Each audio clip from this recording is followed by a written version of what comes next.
For the next speech, we have Luca Ficarelli, CEO and co-founder of SMUSH Materials. So from a large cluster of institutions to startup. So the speech is called SMUSH, not your average package. It comes full circle. So Luca, the floor is yours. Thank you. My name is Luca Ficarelli, like the English accent, and I am the CEO and co-founder of SMUSH Materials. SMUSH is a startup producing 100% natural and compostable packaging solutions. First of all, I wanted to say thank you to all the panelists that kind of like talked about anything from the circular economy, regulations, and also mycelium. And I feel like I won't have much to say right now, but I'll tell you more what we do and how, let's say, we try to support a circular economy approach on the market. As a background, I am a biomedical engineer and I do packaging right now. So it's totally two different kind of sides. So whenever we started, I didn't know much about circular economy, or at least I didn't want it to define that way. And I didn't know what I got myself into. But still, I think it's the perfect approach to create a sustainable industry. And when I talk about sustainability, it's not just about environmental sustainability, but also, sustainable businesses. So how to, let's say, use and make sure that we give value to anything that we can in order, to provide really simply and efficient and cost-effective solutions on the market. So that said, let's say on the market today, what I can say is the regulations are coming into, luckily, a little bit slowly, but there's new regulations that are banning from 2030. So it's about like 5 years from now on, the use of single-use plastics materials. Single-use plastics, an example is like styrofoam, polystyrene, as you say. Anything that comes in packaging, of course, has a lot of plastic materials, and there are lots of regulations that are trying to regulate the use of these kind of materials. And this is having a great impact on the industries that are trying, to find new solutions. Because as of today, let's say that compostable or sustainable alternatives are hard to find, specifically in terms of mechanical performance. So maybe we can do films, so little packaging right now, but if you think of heavy objects, that mechanical performance, it's still something that is missing, or otherwise we might have the right solution in terms of performance, like mechanical performance, but these are way, way too expensive. And so it's hard to adapt a business to this new alternative. Well, so let's say we wanted to give, let's say, on the market a new solutions that kind of like was looking at the cost and in terms of mechanical performances. I love when they talk. I think David from Recirco, he was talking about how hard it is to create a circular economy, because you need to make sure it's not just about entering a market, but it's about creating a whole new supply chain by putting together different markets. So, for example, in our case, packaging and industry, they were facing a problems in finding new solutions. But on the other side, also, for example, farms or agriculture fields and anything that is from agriculture, there's a huge problems in terms of byproducts, as he was saying. No construction byproducts. The byproducts we are facing specifically in this year, it's about rice. So rice production, for example, if you know any big companies selling rice, like the husk, so the out shell of the rice, that is one byproduct because it has no use. Actually, a single industry produces about 50 tons per day of this material. So it has let's say, lots of consequences in terms of logistics, because if they have to dispose this whole quantity, it would probably saturate all the compostable facilities. So they also need to find a way. And we thought about mycelium. If you follow before Professor Paoletti, that's actually the laboratory where SMUSH was born a long time ago, I would say 4 or 5 years. because the material is great. Like let's say mycelium is kind of like the roots of mushrooms. So whenever you're walking in the woods and you see a mushroom, this is just like the fruit, and then you need to imagine underneath there's a whole network, incredibly smart. I would say it's a natural intelligence, since we talk about AI a lot this year.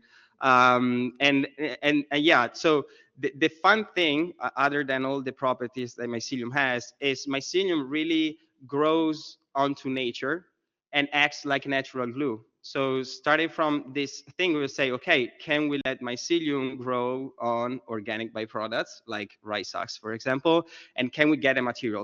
Of course, as you said, the slide, yes is the answer, because we could get a material. And the process, it's kind of like on the research side, it's pretty easy. On the industrial scale, it's a little bit more difficult, but that's what we're doing. And so the idea was simple: take the agricultural byproducts from the land. Actually, we also look at circular economy, but also CO2 emissions. So that's why we wanted to source the material from a local area, or at least, of course, in this area from Milano, Pavia, Piemonte, Torino. Like this is all the rice production, like most of Italy. So no worries about that. And like by using our fermentation processes, we transform the byproducts into these solutions that you see on the right, that we use for industrial packaging. When I say industrial packaging, it means a lot of volumes, like really lots of tons of packaging provided, not just the luxury packaging, which is kind of like where we started, but now we're moving to the industrial one. And the market is great. It's huge. If you think in the whole world, so globally, the whole value of foam packaging. So foam is like polystyrene, styrofoam, and anything that is foamy. It's about 30 billions. But just think about Italy. Every year, the market counts about 1 billion euros. So it's a huge market that still has to find alternatives in terms like for heavy duty packaging. So a lots of alternatives are coming out, and it's pretty good. We use algae, for example, to do films. We can use other materials, but for those heavy products, so when I say heavy, you need to measure from 15 kilograms above, so from television, monitors, refrigerators, and all that kind of market, there's no alternative yet, and we wanna tackle the market first. In terms of performance, as I was saying, mycelium is great performance. In terms of mechanical properties, we overperform compared to styrofoam by about like 4 times.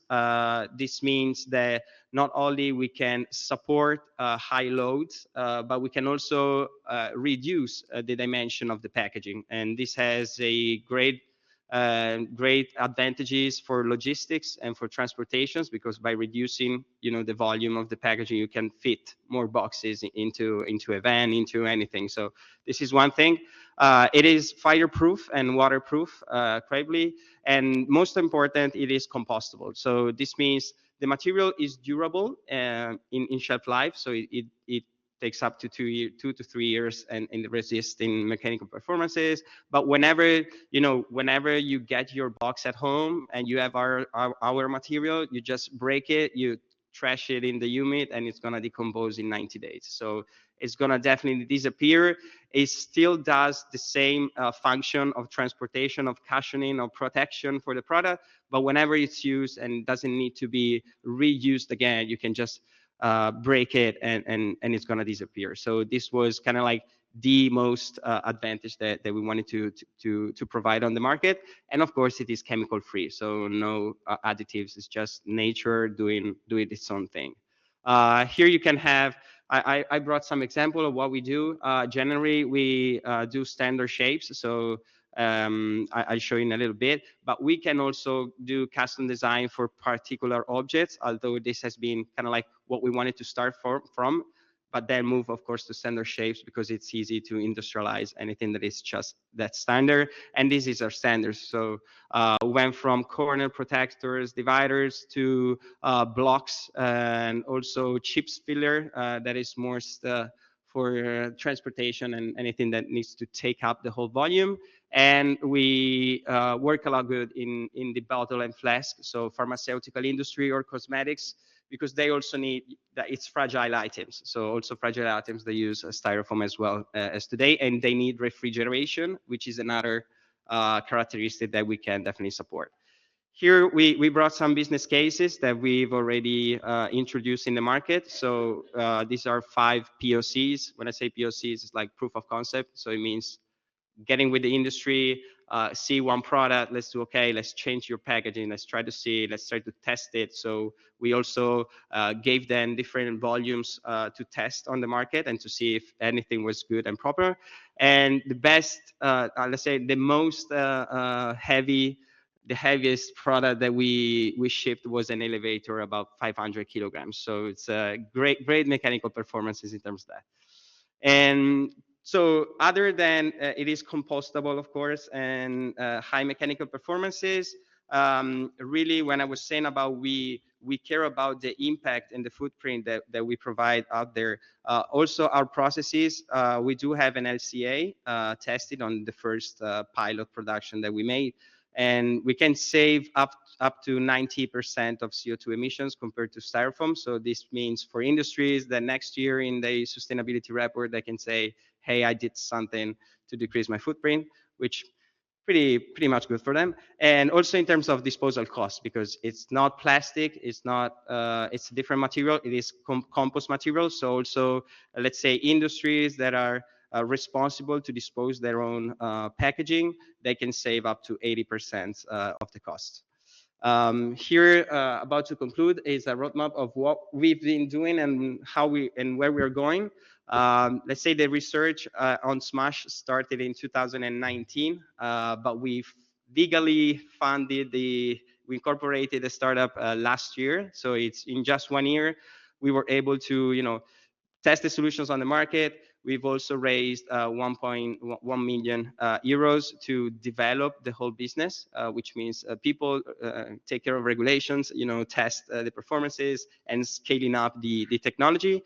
And right now we're moving on, creating the whole facility that is gonna provide all the corporates that we work with with big volumes. And the idea is in 2 years to sell the technology. So it's not that we want to just do the whole packaging, but we want to, since everybody's talking about mycelium today, we really want to give out the whole technology to provide the solutions that can be construction or packaging or anything. So this is the goal. And finally, here's the team. We are 2 biomedical engineers, myself and Marco, who's the CTO.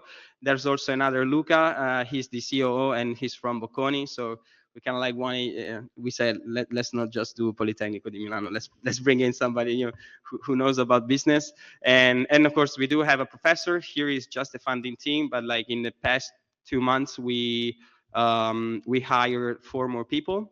So now we're kind of like growing pretty fast. Of course, if you're looking for opportunities and new jobs, let's keep in touch because we always need new people. And thank you so much.